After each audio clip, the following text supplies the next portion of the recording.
Друзья, добрый день! Предлагаю сегодня приготовить гречку по-купечески. В этом рецепте я использую свинину, но если вы свинину не едите, то советую вам заменить ее на индейку. Нарезаю мясо на небольшие кусочки, понадобится примерно 500 грамм.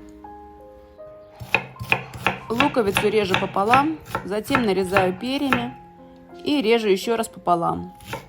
На это количество мяса использую 3 луковицы, так как гречка должна быть сочной.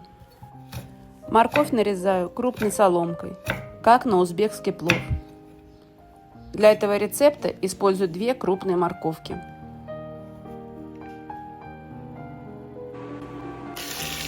Готовлю на растительном масле.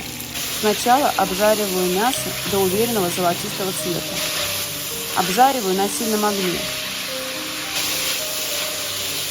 Когда мясо заколеровалось, добавляю лук и огонь немного снижаю. При сниженном огне лук будет не обжариваться, а как бы тушиться и выделять много сока, который сделает мясо еще более вкусным. Теперь добавляю морковь. Морковь также готовлю на среднем огне.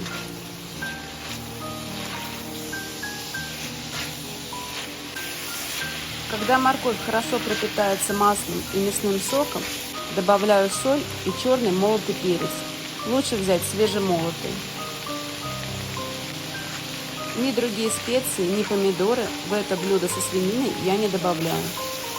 Также такую гречку можно приготовить и с другими видами мяса, например, с курицей и грибами, или с говяжьим сердцем, или с говяжьим фаршем. Там я уже использую другой состав ингредиентов.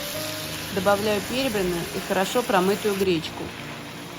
Все хорошо перемешиваю и жду, пока гречка пропитается вкусами и ароматами мяса и овощей.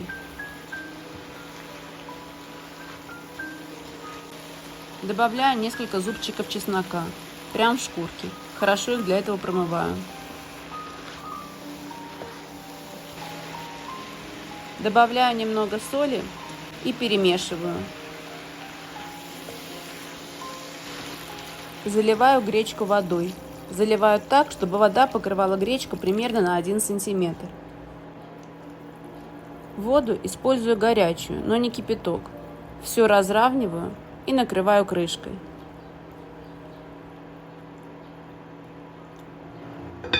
Готовлю на небольшом огне примерно 25-30 минут до готовности гречки. Проверяю, чтобы вся вода выпарилась.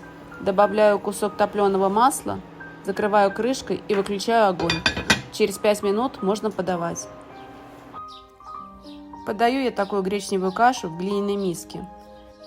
Посыпаю свежей кинзой, но это, конечно, уже факультативно. Готовить такую кашу лучше в толстостенной посуде, например, в кокоте или казане. Тогда она получается очень насыщенная и вкусная, как будто бы из печи. Спасибо, что досмотрели до конца. Хорошего вам дня и вкусной еды!